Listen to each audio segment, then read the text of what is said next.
This is my audience. Who says gardening is just for grandmas? In this chaotic world, people of all ages need a place that they can escape to, especially people like you who live in the city. A flower garden is a great place to escape the everyday hustle and bustle of life. I have been creating my own escape garden for a few years now, and I can personally attest to the soothing benefits of hiding away in your own secret garden.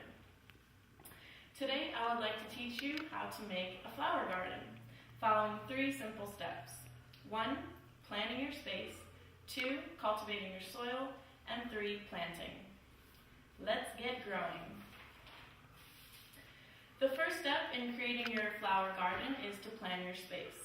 Before you buy anything, you need to figure out which kind of plants will flourish in your garden. There are 2 essential tests you need to take.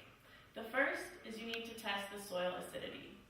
Liz Ball, in her book, Garden Basics, says that a plant's ability to take full advantage of the nutrients in the soil depends on how well their chemical environment suits them. In order to determine the chemical environment of your soil, you need to take a pH test. You can buy a pH test kit at the local nursery. It costs about $15, takes about 5 minutes to do, and it'll tell you whether your soil is acidic or basic.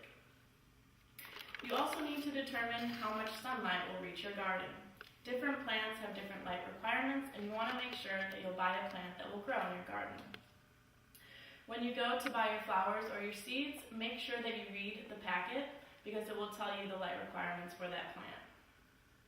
So once you know the amount of sun that your garden will get and the level of acid in your soil, you're ready to do some research either on the internet or at your local library to find out which kinds of plants will succeed in your garden and which ones will be aesthetically pleasing. This is where you pick the exact flowers you want in your garden and where you want them. Once you have your definite plan set, it's time to start digging. The second step in creating your garden is cultivating your soil. Michael McCaskey, author of Gardening for Dummies, says that preparing your soil is the most important step towards bringing your garden to life. The reason is you want to loosen up your soil and get it ready to support growth. The first thing you're going to do is you're going to take a garden shovel like this, and you're going to dig up the soil about 1 foot deep.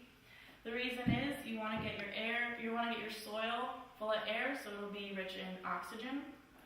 Second, you're going to take a metal rake like this one, and you're going to comb through the soil that you just dug up. You want to remove any rocks and weeds or other debris because you don't want anything to get in the way of the roots of your plant after you plant it. So once you have your soil cleared, you want to put fertilizer down. Jennifer Bennett, in her book Shade Gardening, explains the purpose of fertilizer as designed to supplement the nutrients that occur naturally in soil, enabling it to produce healthy and productive plants. You're going to mix the fertilizer in with the soil and use the rake to even it out. You want to water it lightly to create a cohesive soil.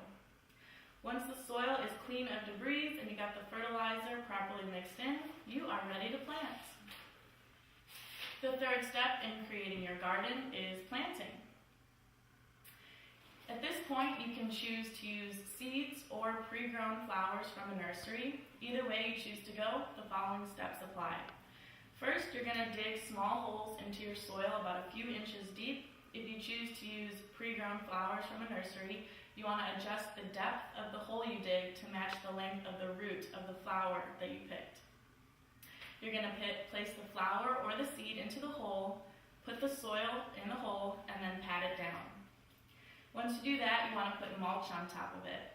And mulch is any kind of loose material, usually it's bark or leaves or straw. What mulch does is it keeps the moisture in and it keeps weeds from growing there. As soon as you put your plants in, you want to water it. It's the most important step. It'll get your garden growing right away. So, now that you know the steps, it's time for you to create your own flower garden. Don't forget, you got to plan your space, you got to cultivate your soil, and then plant your flowers. Pretty soon, you'll be taking your afternoon siesta in the comfort and quiet of your own secret garden.